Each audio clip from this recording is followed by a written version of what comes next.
नमस्कार, सुप्रभात। बहुत स्वागत है आपका हमारे इस खास कार्यक्रम में। मैं हूं आपके साथ अमित शर्मा। इस कार्यक्रम में हम आपको बताएंगे कैसा बीतेगा आपका आज का दिन और जानेंगे आज के विषय के बारे में। और मेरे साथ इस समय भोपाल से जुड़ चुके हैं ज्योतिषाचार्य पंडित अरविंद तिवारी जी। पंडित जी, आपका बहुत बहुत स्वागत है इस कार्यक्रम में।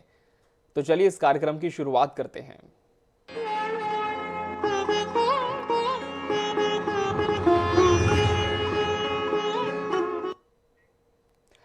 सबसे पहले पंडित जी से जानेंगे आज के पंचांग के बारे में और आज के ग्रह गोचर की स्थिति। जी पंडित जी।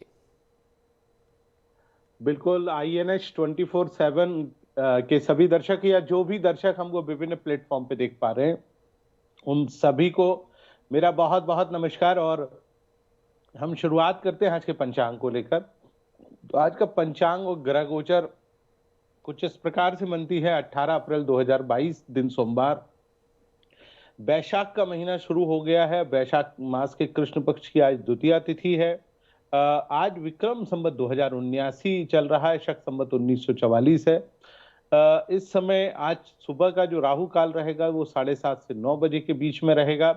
आज का जो ग्रह गोचर है वो कुछ इस प्रकार से बनता है। देखिए, सूर्य इस समय उच्चतम अपनी मीष राशि में है। मीष राशि में जब सूर्य होते हैं पृथ्वी के सबसे ज्यादा नजदीक होते हैं, जिसके कारण आपको सबसे ज्यादा गर्मी अभी लगेगी। यानी हम बात कर सकते हैं इस समय से लेकर 16 मई के बीच में, जब तक सूर्य वृषभ राशि में प्रवेश नहीं करते हैं। इसके बाद आज बुध ग्रह भी सूर्य के साथ गोचर कर रहा है। हालांकि वो बुधादित्य योग बनाता है, परंतु तीसरा ग्रह भी मेष राशि में गोचर कर रहा है, जिसका नाम राहु है, जिसके कारण ये त्रिग्रही योग बन रहा है। आज हम जिस पर चर्चा भी करने वाले हैं। मंगल ग्रह इस समय कुंभ राशि में है, जहां पर 4 मई को उसकी मुलाकात शनि के साथ होगी। वो एक देश दुनिया के लिए बड़ा योग बनाकर आएगा। एक बार पुनः जब शनि और मंगल की युति होगी तो देश में और दुनिया में एक बार पुनः कोरोना वायरस फिर फैलेगा। हम उसकी भी चर्चा आने वाले प्रोग्राम्स में जरूर करेंगे। इसके बाद बुध ग्रह, जैसे मैंने आपको बताया कि इस समय मेष राशि में है। गुरु ग्रह अपनी स्वयं के घर में यानी मीन राशि में विराजे हुए हैं। वहीं शुक्र इस समय कुंभ राशि में है और उनका भी कुछ दिनों के बाद मिलन मीन राशि में गुरु के साथ होगा, जो कि अपनी उच्चतम राशि में रहेंगे। शनि इस समय मकर राशि में है, मैंने आपको पहले भी बताया। राहु मेष राशि में है और केतु ग्रह आज तुला राशि में भ्रमण करेंगे। तो ये था आज का पंचांग और आज का ग्रह गोचर। जी पंडित जी, और हम दर्शकों को बता दें कि किसी भी समस्या का समाधान आप चाहते हैं तो स्क्रीन पर दिए जा रहे नंबर्स पर आप फोन कर सकते हैं और पंडित जी से अपना प्रश्न पूछ सकते हैं, ज्योतिषीय परामर्श ले सकते हैं। बढ़ते हैं विषय की ओर। हमारा आज का विषय त्रिग्रही योग से ही संबंधित है। जिस तरह से पंडित जी बता भी रहे थे, मेष राशि में ये त्रिग्रही योग बन रहा है। पंडित जी, सबसे पहले हम आपसे समझना चाहेंगे कि ज्योतिष शास्त्र में त्रिग्रही योग क्या होता है। देखिए, त्रिग्रही, त्रि का मतलब होता है 3, और 3 ग्रहों का एक प्रकार से योग एक ही राशि में बनना, ये अपने आप में त्रिग्रही योग कहलाता है। अब त्रिग्रही योग में से कौन सा योग खराब होता है, ये अपने आप में महत्वपूर्ण है। वो योग खराब कैसे हो जाते हैं? जब भी कोई अच्छा ग्रह, जैसे उदाहरण के तौर पर सूर्य ग्रह हो, बुध हो, गुरु हो, तो ये ग्रह यदि अशुभ ग्रहों के साथ युति बनाने लगते हैं तो वो जो त्रिग्रही योग होता है वो खराब हो जाता है। जैसे इस समय राहु मेष राशि में है। वो अभी लगभग 12 से 13 अप्रैल, कुछ पंचांगों में 14 अप्रैल, कुछ पंचांगों में 11 अप्रैल को प्रवेश किया। लेकिन 15 तारीख को चूंकि सूर्य ग्रह हमेशा राशि परिवर्तन करता है, तो वो अपनी राशि परिवर्तन करके मेष राशि में उसने प्रवेश किया, जहां उसकी मुलाकात पहले से ही बुध वहां पर भ्रमण कर रहे थे और राहु वहां पर गोचर में थे, तो उनके साथ उनकी युति हुई और एक प्रकार से त्रिग्रही योग बना। देखिए, राहु का जब भी चंद्रमा या जब भी सूर्य के साथ युति बनती है तो उसको हम लोग ग्रहण योग के रूप में जानते हैं। और बुध चूंकि हमेशा सूर्य के आगे पीछे ही भ्रमणरत होता है, या तो सूर्य से आगे होता है या पीछे होता है, कई बार सूर्य के साथ होता है, तो वर्तमान में वह सूर्य के साथ घूम रहा है। तो ये एक प्रकार से बुधादित्य योग भी बनाता है, परंतु ये बुधादित्य योग बन नहीं पा रहा है। कारण है कि राहु ग्रह का गोचर भी मीष राशि में है। राहु जब भी सूर्य के साथ होता है, देखिए इसमें इस बात को समझना भी बेहद आवश्यक है कि ग्रहण योग कितने डिग्री तक बनता है। वर्तमान में जो सूर्य ग्रह की जो डिग्री चल रही है और राहु की जो डिग्री है वो बिल्कुल लगभग आसपास ही है। उदाहरण के तौर पर मैं आपको यदि सूर्य की डिग्री बताना चाहूँ तो सूर्य इस समय 4-5 डिग्री के आसपास है और वहीं राहु 0 डिग्री के बीच में है। तो इनके बीच में जब तक 14 डिग्री से ऊपर का अंतर नहीं होगा तब तक ये ग्रहण योग नहीं बनता, परंतु इस समय ग्रहण योग है। हालांकि राहु इस समय 0 डिग्री के हैं, तो ग्रहण योग का उतना असर नहीं होता, परंतु राहु का सूर्य के साथ युति करना लगभग शुभ ग्रहों के प्रभावों को खत्म कर देता है, यानी कम कर देता है। अच्छा, ये योग चूंकि मेष राशि में बन रहा है, यानी मंगल की राशि में, राहु का पूरा व्यवहार शनि के समान होता है, यानी शनि के सदृश माना जाता है, वो शनि जैसा ही व्यवहार करता है। तो राहु का मेष राशि में भ्रमण सूर्य को लगभग परेशान करेगा। जिन लोगों की राशि, जैसे मेष राशि के जातक हैं, सिंह राशि के जातक हैं, कन्या राशि के कर्क राशि के जातक हैं, वृश्चिक राशि के जातक हैं, धनु राशि के जातक हैं, तो इन राशि के जातकों के लिए तो इसका प्रभाव बहुत ही ज्यादा कमजोर रहेगा।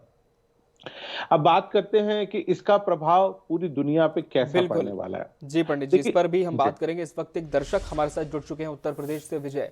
विजय जी, आपका बहुत बहुत स्वागत है सितारों की चाल में। जिनके भी विषय में आपका प्रश्न है, सबसे पहले उनके जन्म की पूरी तिथि बताएं, समय और स्थान भी बताएं। पंडित जी नमस्कार। मैं अपने बेटे के बारे में जानना चाहता हूँ। जी। बेटे की डेट ऑफ बर्थ है 1/8/93। 6893 जी। 1/8/18। 1893 हाँ जी। जी। टाइम है सुबह 8:15। सुबह 8:15 का जन्म है जी। जन्म हाँ, स्थान खुर्जा उत्तर प्रदेश। खुर्जा उत्तर प्रदेश जी। प्रश्न करें। मैं जानना चाहता हूँ पंडित जी, ये इस वक्त ये सहायक अध्यापक है जी। गवर्नमेंट टीचर में। ये अपनी सर्विस चेंज करना चाहता है, इससे खुश नहीं है, क्या इसका आगे किसी प्रशासनिक सेवा में चयन हो जाएगा जी। और कब तक होगा पंडित जी? पंडित जी,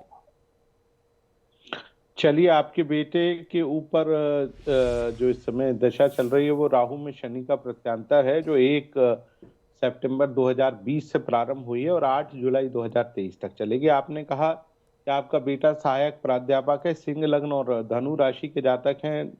धनु राशि का स्वामी द्वितीय भाव में बैठा है, हालांकि दशम भाव में केतु भी है। पहले प्रश्न का उत्तर, सहायक प्राध्यापक है, क्या इसका चयन किसी दूसरे प्रशासनिक उसमें होगा? बिल्कुल हो सकता है, बशर्ते कि ये मेहनत करें। मेहनती तो बहुत है, परंतु परेशानी इनकी कुंडली में यह है कि पंचम भाव, जो कि राज्य स्थान का भाव है या कंपटीशन का भाव है, उस भाव का स्वामी ग्रह बृहस्पति द्वितीय भाव में बैठा है। थोड़ी सी कमजोर स्थिति है, तो आप इनको विजय जी एक अच्छा पुखराज रत्न जरूर पहनाइए। मुझे लगता है कि पुखराज पहनेंगे तो इससे इनकी बुद्धि भी तेज होगी और कंपटीशन में भी इनको कहीं ना कहीं बहुत ज्यादा सफलता मिल सकती है। इसके अलावा इनका भाग्येश मंगल वो कमजोर है। हालांकि भाग्य स्थान के स्वामी का लग्न में बैठना अपने आप में बेहद शुभ माना जाता है, परंतु वो कमजोर स्थिति में लगभग 29 डिग्री का होकर पड़ा हुआ है। तो आप एक इनको मूंगा रत्न भी पहना दीजिए सीधे हाथ की तीसरी उंगली में, जिसका वजन लगभग 16 से 18 रत्ती के बीच का हो। तो मूंगा रत्न पहना दीजिए। पुखराज और मूंगा पहनेंगे तो ये जरूर कंपटीशन में सफल होंगे। लेकिन एक बात का ध्यान रखिए विजय जी, परीक्षा में, कंपटीशन में सफलता के लिए मेहनत की आवश्यकता होती है। देखिए, हम लोग तो केवल ज्योतिष के माध्यम से आपको इतना बता सकते हैं कि आप प्रयास करिए, सफलता मिलेगी। लेकिन अंतोदगत्वा भगवान कृष्ण ने गीता में कहा है, कर्मण्येवाधिकारस्ते मा फलेषु कदाचन, अर्थात कर्म करना पड़ेगा और कर्म के लिए बहुत कठोर मेहनत करना पड़ेगी। तो मेहनत कराइए, बाकी कुंडली बता रही है कि सफलता प्राप्त हो सकती है। बिल्कुल, इन उपायों को आप कर सकते हैं विजय जी, निश्चित तौर पर आपको सफलता मिल सकती है। वहीं पंडित जी से निजी परामर्श के लिए भी दर्शक संपर्क कर सकते हैं। उनके नंबर हम लगातार स्क्रीन पर दिखा रहे हैं। किसी और समस्या का समाधान आप इस कार्यक्रम के दौरान चाहते हैं तो स्क्रीन पर दिए जा रहे नंबर्स पर आप फोन कर सकते हैं और हमसे जुड़कर पंडित जी से अपना प्रश्न पूछ सकते हैं। बढ़ते हैं फिर से विषय की ओर। पंडित जी, जिस तरह से आज हम त्रिग्रही योग पर चर्चा कर रहे हैं, आपसे हम जानना चाहेंगे कि मेष राशि में जो त्रिग्रही योग बन रहा है, इसका देश और दुनिया पर किस तरह का प्रभाव देखने को मिलेगा? देखिए, ये जो त्रिग्रही योग है, सबसे पहले हम चर्चा करते हैं भारतवर्ष की कुंडली को लेकर। देखिए, भारत की जो कुंडली है वो कुछ इस प्रकार से बनती है। वृषभ लग्न और कर्क राशि की कुंडली है। चूंकि प्रभाव दोनों प्रकार से पड़ता है, लग्न कुंडली पर भी प्रभाव पड़ेगा और राशिगत भी प्रभाव पड़ेगा। तो सबसे पहले चर्चा राशि के हिसाब से कर लेते हैं, क्योंकि कर्क राशि से ये ग्रह दशम भाव में बैठे और चौथे भाव में केतु बैठा हुआ है। तो दशम भाव में इनका बैठना भारतवर्ष के कार्य क्षेत्र को कहीं ना कहीं थोड़ा सा कमजोर जरूर करता है। अच्छा, इनकी दृष्टि पूरी तरह से पड़ती है चौथे भाव की तरफ, तो जनता के ऊपर दृष्टि का पड़ना ठीक नहीं माना जा सकता। तो आप ये मानकर चलिए कि इस दशा में भारतवर्ष की जनता काफी हद तक परेशान रहेगी। महंगाई और भी बढ़ेगी, चरम सीमा को पार करेगी, चीजें और महंगी होंगी। पेट्रोल, डीजल, खुदरा सामान, खाद्यान्न तेल, सब्जी और बाकी चीजों में भी महंगाई का तड़का बहुत तेजी से लगने वाला है। अब भारतवर्ष की लग्न कुंडली से प्रभाव देखते हैं। भारतवर्ष की लग्न के 12वें भाव में चूंकि मेष राशि बैठी है, तो वहां पर ये त्रिग्रही योग बना हुआ है। छठे भाव में केतु है, तो विपरीत राजयोग भी बनाता है। तो भारतवर्ष के लिए ये एक प्रकार से विपरीत राजयोग भारतवर्ष की उन्नति के लिए बहुत ही श्रेष्ठकर साबित होगा। भारतवर्ष का प्रभाव पूरे देश और दुनिया में होगा। निर्णय लेने की क्षमता में और भी वृद्धि करेगा। जब भी राहु और केतु क्रमशः छठे 12वें भाव में बैठे होते हैं, तो जो देश या जातक होता है, तो वो बहुत ही दृढ़ और कठोर निर्णय लेने की ओर अग्रसर होता है। तो मुझे लगता है कि भारतवर्ष और भी कठोर निर्णय लेगा, क्योंकि 18 महीने तक राहु मेष राशि में ही पड़ा रहेगा और केतु ग्रह तुला राशि में पड़ा रहेगा। तो इसके चलते भारत के जो विरोधी देश हैं, वो भारत के प्रभाव क्षेत्र में आएंगे, यानी भारत का प्रभाव क्षेत्र उनके ऊपर बहुत ही प्रबल रूप में बना रहेगा। दुनिया पर इसका क्या प्रभाव बिल्कुल पड़ेगा? पंडित इसका जी, सबसे दुनिया बड़ा पर होने वाले प्रभाव की भी हम बात करेंगे। इस वक्त एक दर्शक बालाघाट से जुड़ चुके हैं हमारे साथ, श्याम। श्याम जी, बहुत स्वागत है आपका सितारों की चाल में। जिनके भी विषय में आपका प्रश्न है, उनके जन्म की पूरी तारीख बताएं, समय और स्थान बताएं पहले, फिर प्रश्न करें। जी सर जी। जी जी बताएं। 19 19 19/11 जी 71 19/11/71। जी संध्या समय था 6:10। शाम के 6:10 का जन्म है। जी, स्थान बता दें। मैं लामता में हूँ सर जी, और मेरी आर्थिक स्थिति बहुत बेकार है जी, जन्म का स्थान बता दें श्याम जी, निवेदन है। जी। जन्म का स्थान बता दें, किस जगह पर जन्म हुआ था। जन्म स्थान मेरा हुआ था राजनांदगांव, छत्तीसगढ़। छत्तीसगढ़ के राजनांदगांव में। जी, आर्थिक स्थिति को लेकर आपका प्रश्न है। मतलब काफी दिनों से अब कब तक की समस्या चलेगी पूछ रहा था पंडित जी। जी पंडित जी। अच्छा, चलिए मैं आपकी समस्या का समाधान बता देता हूँ, लेकिन उससे पहले एक छोटा सा कुंडली का विश्लेषण। देखिए, आपका जन्म हुआ है वृषभ लग्न और मकर राशि में। आपका जन्म नक्षत्र है ज्येष्ठा। आपकी कुंडली में जो परेशानी है उसके पीछे के कुछ कारण हैं। देखिए, 7वां भाव जो कि सप्तम भाव है, वहां पर शुक्र, बुध, बृहस्पति, सूर्य और चंद्रमा, लगभग 5 ग्रह एक साथ बैठे हुए हैं सप्तम भाव में। केतु पराक्रम भाव में है, मंगल दशम भाव में, राहु नवम भाव में है। देखिए, आपके साथ परेशानी यह है कि आपके मित्र और परिजन और आपके जो दोस्त होते हैं और जो सबसे ज्यादा नजदीकी लोग होते हैं, वो आपको बहुत ज्यादा तंग करते हैं। कई मामलों में आर्थिक रूप से भी आपको हानि पहुंचाते हैं। आपने कहा आपकी अर्थव्यवस्था कब तक मजबूत होगी? देखिए, उसके लिए आपको थोड़ा सा इंतजार करना पड़ेगा। हालांकि चंद्रमा में बृहस्पति की महादशा चल रही है, परंतु आपके ऊपर जो सर्वोत्तम समय आएगा वो आएगा 15 मार्च 2024 से शुरू होगा। बहुत ही अच्छा समय रहेगा, जिसमें आपकी आर्थिक स्थिति जो कमजोर है वो पूरी तरह से दूर होगी। आप बहुत बुद्धिशाली हैं, मेहनती बहुत हैं, और मैं आपको यही सलाह दूंगा कि आप एक गोमेद रत्न और एक मोती रत्न यदि आप धारण कर सकते हैं तो जरूर पहनिए, क्योंकि चंद्रमा और राहु को आप मना लेंगे तो मुझे लगता है कि आपकी अर्थव्यवस्था थोड़ी सी ठीक होगी। आपका खर्च होना बंद होगा, जिससे आपके पास पैसे भी निसंदेह कहीं ना कहीं रुकने लगेंगे। बिल्कुल, इन उपायों को आप कर सकते हैं श्याम जी, निश्चित तौर पर आपको सफलता मिल सकती है। वहीं निजी परामर्श के लिए भी दर्शक संपर्क कर सकते हैं पंडित जी से। उनके नंबर हम लगातार स्क्रीन पर दिखा रहे हैं। पंडित जी, अगले दर्शक जुड़ चुके हैं शहडोल से, रितु। रितु जी, बहुत स्वागत है आपका इस कार्यक्रम में। जन्म की पूरी तिथि बताएं, समय और स्थान भी बताएं। जी पंडित जी प्रणाम। जी पंडित जी प्रणाम। जी प्रणाम प्रणाम, बोलिए। पंडित जी, मैं अपनी बिटिया के बारे में पूछना चाहता हूँ। उसका नाम है आयुषी। उनकी जन्म तिथि है 21/9/1993। जी पंडित जी, वो यूपीएससी के लिए कोशिश कर रही है जी और रितु जी, इंटेलिजेंट। निवेदन है बिटिया की जन्म तिथि के साथ ही समय और स्थान बता दें। 21/9/1993 है। जी शहडोल है। रात को 1:42। जी 20 की रात 1:42। जी प्रश्न करें। प्रश्न ये है कि वो यूपीएससी के लिए ट्राई कर रही है और उसने कई अटेम्प्ट, मतलब 2 अटेम्प्ट दिए हैं और बहुत छोटे छोटे नंबरों से, कम कम नंबरों से वो रह गई है। जी और उसने अब इसके चलते, वो इंजीनियर है, ईसी है, इलेक्ट्रॉनिक कम्युनिकेशंस की। वो जॉब भी छोड़ दिया था उसने यूपीएससी के लिए। जी और अब वो आगे सेलेक्ट होगी कि नहीं होगी, मेहनत भी करती है, 12-14 घंटे पढ़ाई भी कर रही है। जी अभी प्रीलिम्स एक आध बार निकाला या नहीं निकाला भाई? जी पंडित जी। मैंने कहा प्रीलिम्स की परीक्षा निकली या नहीं निकली बिटिया की? नहीं, प्रीलिम्स नहीं निकल पाई अभी उसकी। चलिए, आपकी बिटिया की कुंडली जो बनती है वो कर्क लग्न और वृश्चिक राशि की कुंडली बनती है, और बिटिया का जो जन्म है वो बहुत सुंदर नक्षत्र अनुराधा के दूसरे चरण में हुआ है। दुरानी मेहनती बहुत है, लेकिन परेशानी का कारण मैं आपको बताता हूँ। सबसे पहला कारण, देखिए कंपटीशन के भाव का स्वामी ग्रह मंगल चौथे भाव में बैठा हुआ है और केवल 2 डिग्री का है।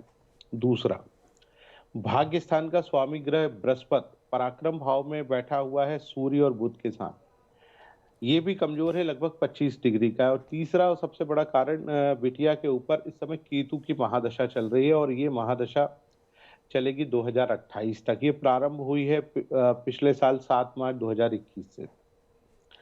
मैं बिटिया को सलाह दूंगा कि बिटिया जो है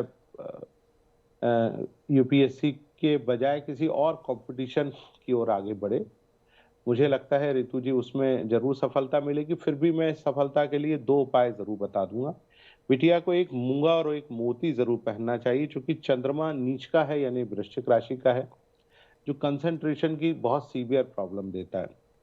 और दूसरा है मंगल। मंगल चूंकि कंपटीशन के भाव का स्वामी ग्रह है और वो भी कमजोर है, तो एक 14 रत्ती का मूंगा और एक 28 रत्ती का मोती आप बिटिया को पहनाइए और देखिए, मुझे लगता है इससे कुछ लाभ जरूर होना चाहिए। बिल्कुल, इन उपायों को आप कर सकते हैं रितु जी। निश्चित तौर पर आपकी बेटी को सफलता मिल सकती है। वहीं पंडित जी से निजी परामर्श के लिए दर्शक उनसे संपर्क कर सकते हैं। उनके नंबर हम लगातार स्क्रीन पर दिखा रहे हैं। पंडित जी, अगले दर्शक हैं योगिता, रायपुर छत्तीसगढ़ से। बहुत स्वागत है आपका योगिता जी। जन्म की पूरी तिथि बताएं, समय और स्थान भी बताएं। बच्ची के बारे में जानना था। जी, जन्म तिथि बताएं। 15 फरवरी 97। 15 फरवरी 1997। जी, समय और स्थान। 12:31 दोपहर का। 12:21 दोपहर का। जी, स्थान। रायपुर। रायपुर। रायपुर। जी, क्या जानना चाहते हैं, सवाल करें। आईएएस का तैयारी कर रही है, तो उसको ये सफलता कब तक मिलेगा, ये जानना था। जी पंडित जी। चलिए, यूपीएससी की तैयारी अभी बड़ा यक्ष प्रश्न होता है और बहुत, देखिए यूपीएससी के लिए मैं एक ही चीज अपने मेरे जो इतने सालों का अनुभव है, बहुत सारे मित्र जो मेरे संपर्क में आए या जो सेलेक्ट भी हुए, वो कहते हैं कि इस ब्रह्मांड के नीचे जो भी ज्ञान है उसको यदि आप प्राप्त कर लेंगे तो यूपीएससी में आप सेलेक्ट जरूर होंगे। बिटिया मेहनती है, वृषभ लग्न की जातक है और वृषभ लग्न के साथ साथ वृषभ राशि की भी जातक है। देखिए, बिटिया की कुंडली में आने वाले 2.5 सालों का समय बहुत ही शानदार है। मुझे लगता है कि ये समय बिटिया को दोबारा मिलने में थोड़ी सी तकलीफ होगी, तो इस समय बिटिया को आप बहुत मेहनत कराएं। बात आती है कंपटीशन में सफलता पाने की, तो कंपटीशन के भाव का स्वामी ग्रह बुध बैठा बहुत अच्छा है।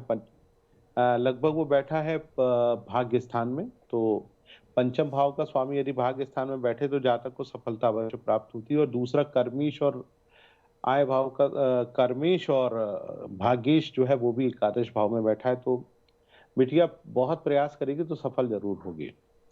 दशा भी बहुत अच्छी बिटिया के ऊपर वर्तमान में चल रही है, तो मुझे लगता है कि वो भी सफलता दिलाने में कामयाब रहेगी। हालांकि राहु में केतु चल रहा है, लेकिन 22 अक्टूबर के बाद शुक्र का प्रत्यांतर आएगा जो कि 3 वर्ष के लिए रहेगा, तो जरूर प्रयास करना चाहिए। मेहनती है, भगवान शिव की पूजा अर्चना करें, मुझे लगता है लाभ मिलना चाहिए। बिल्कुल पंडित जी, अब बढ़ते हैं दैनिक राशिफल की ओर। शुरुआत कर लेते हैं मेष राशि के जातकों के साथ। बिल्कुल, मैं इसमें राशिफल के साथ-साथ त्रिग्रही योग का भी क्या प्रभाव पड़ेगा, वो भी एक-एक करके बताता जाता हूँ। जी। तो मेष राशि वाले जातकों का समय आज बेहद शानदार है, मन बेहद प्रसन्न रहेगा, कामकाज की स्थिति बहुत अच्छी रहेगी। लेकिन जो त्रिग्रही योग बन रहा है, ये ठीक नहीं है। कोशिश करें, आप राहु और सूर्य को मनाने का प्रयास करें, जिससे आपका आने वाला समय और बेहतर हो। वृषभ राशि वाले जातकों का की हम चर्चा करते हैं। वृषभ राशि वाले जातकों का दिन आज बेहद शानदार है, क्योंकि चंद्रमा आज छठे भाव में है। आपके विरोधी परेशान करेगा, कंपटीशन कंपटीशन को में सफलता दिलाएगा, परंतु त्रिग्रही योग आपके लिए बेहद शानदार है, आपके विरोधियों को समाप्त करेगा। मिथुन राशि का आज से सामान्य होने जा रहा है, और सबसे बड़ी बात, चंद्रमा आप धीरे-धीरे आपकी मदद करेगा, और ये जो त्रिग्रही योग बन रहा है, ये भी आपके लिए बेहद लाभकारी है, तो आने वाले दिन बेहद शानदार है। कर्क राशि वाले जातकों की चर्चा कर लेते हैं। कर्क राशि वाले जातकों का आज दिन ठीक नहीं है, चौथे भाव का चंद्रमा तंग करेगा, और ये जो त्रिग्रही योग बन रहा है, ये भी आपको कष्ट देगा। तो आने वाले 18 महीनों का समय आपके लिए बिल्कुल भी ठीक नहीं है, आप अपना पूरी तरह से ध्यान रखिए। अगली राशि की चर्चा करते हैं, वो है सिंह राशि। सिंह राशि वाले जातकों का दिन तो बेहद शानदार है, क्योंकि चंद्रमा पराक्रम भाव में बैठा हुआ है, तो मन को प्रसन्न रखेगा, यश मान सम्मान दिलाएगा। परंतु ये जो त्रिग्रही योग है आपके भाग्य स्थान में बन रहा है, तो भाग्य में परेशानी लेकर आएगा, स्वास्थ्य में कष्ट भी दे सकता है, तो थोड़ा सा ध्यान रखिए। अगली राशि की चर्चा करते हैं, वो है कन्या राशि। कन्या राशि वाले जातकों का समय आज साधारण है, घर परिवार की जिम्मेदारी बनी रहेगी, थोड़ी सी चिंता मन में बनी रहेगी, परंतु चिंता न करें, आज शाम से समय ठीक होगा, और ये जो त्रिग्रही योग है, ये आपके लिए ठीक साबित होगा, क्योंकि इसमें से बुध निकल जाएगा, और बुध जैसे ही 28 तारीख को पहुंचेगा कन्या वृषभ में, आपका समय बेहतर हो जाएगा। बात करते हैं तुला राशि वाले जातकों की, तो तुला राशि वाले जातकों का दिन आज बेहद शानदार है, क्योंकि चंद्रमा का गोचर आज आपकी राशि में पूरे दिन भर रहेगा, इसके चलते मन प्रसन्न रहेगा, कामकाज की स्थिति बहुत ही बढ़िया रहेगी। जहां तक प्रश्न है त्रिग्रही योग का, तो देखिए लग्न में केतु है आपकी राशि में, और सप्तम भाव में ये है, तो संबंधों में उतार चढ़ाव होंगे, खासतौर से व्यापारिक और व्यावसायिक संबंध बेहद कमजोर हो सकते हैं। वृश्चिक राशि वाले जातकों की चर्चा करते हैं। तो वृश्चिक राशि वाले जातकों का समय आज ठीक नहीं है, जरूरी काम बिल्कुल भी ना करें, क्योंकि चंद्रमा 12वें भाव में है, मन को अशांत बनाकर रखेगा, कामकाज में बहुत बेहतर स्थिति नहीं रहेगी। त्रिग्रही योग आपके कुंडली में जो बन रहा है, वो छठे भाव में है, तो आपके लिए बहुत ही शानदार योग का परिणाम प्राप्त होगा। अगली राशि यानी धनु की चर्चा करते हैं, तो धनु राशि वाले जातकों का समय आज बेहद शानदार है, पूरे दिन भर चंद्रमा का लाभ मिलेगा, परंतु त्रिग्रही योग आपकी राशि से पंचम भाव में है, तो शासन सत्ता वर्ग से परेशानी होगी, संतान को लेकर भी कष्ट बना रहेगा। अगली राशि यानी मकर की चर्चा करते हैं, तो देखिए मकर राशि वाले जातकों के लिए समय आज बेहद शानदार है, क्योंकि दशम भाव का चंद्रमा आपके कामकाज को बढ़िया बनाएगा, प्रेम संबंधों में अनुकूलता देगा, परंतु ये जो त्रिग्रही योग है आपकी राशि से चौथे भाव में बैठा है, जिसके चलते माता को परेशानी होगी, मन अप्रसन्न बना रहेगा, कामकाज में बाधाएं उत्पन्न होंगी। अगली राशि की चर्चा करते हैं, वो है कुंभ राशि। कुंभ राशि वाले जातकों का समय आज ठीक है, क्योंकि चंद्रमा का नवम भाव में भ्रमण आपके भाग्य में आ रहे अवरोधों को न केवल दूर करेगा, अपितु आपके कार्य में सहायता भी करेगा। वहीं त्रिग्रही योग आपकी राशि से पराक्रम भाव में बैठा है, तो आपके यश मान सम्मान को बढ़ाएगा, हालांकि आपके भाग्य को थोड़ा सा कमजोर अवश्य करेगा। अंतिम राशि की बात करते हैं, वो है मीन राशि। मीन राशि वाले जातकों का दिन आज बेहद कमजोर है, स्वभाव थोड़ा सा चिड़चिड़ा रह सकता है, मन अप्रसन्न बना रहेगा, कामकाज की चिंता रहेगी, और ये जो त्रिग्रही योग बन रहा है, ये आपकी राशि से द्वितीय भाव में है, तो घर परिवार को लेकर कष्ट की स्थिति पैदा होगी, मन परेशान बना रहेगा। कुल मिलाकर आज का दिन ठीक नहीं है, परंतु चिंता न करें, कल से समय सामान्य होगा। जी, तो ये था 12 राशियों का राशिफल। पंडित जी बहुत बहुत धन्यवाद, आपका विषय पर विस्तार से जानकारी आपने दी, दर्शकों की जिज्ञासा शांत की, साथ ही दैनिक राशिफल के बारे में भी आपने बताया। आपका बहुत बहुत धन्यवाद हमसे जुड़ने के लिए। और इसी के साथ सितारों की चाल में आज के लिए इतना ही। कल के एपिसोड में हम फिर हाजिर होंगे एक नए विषय के साथ। तब तक के लिए दीजिए इजाजत। नमस्कार।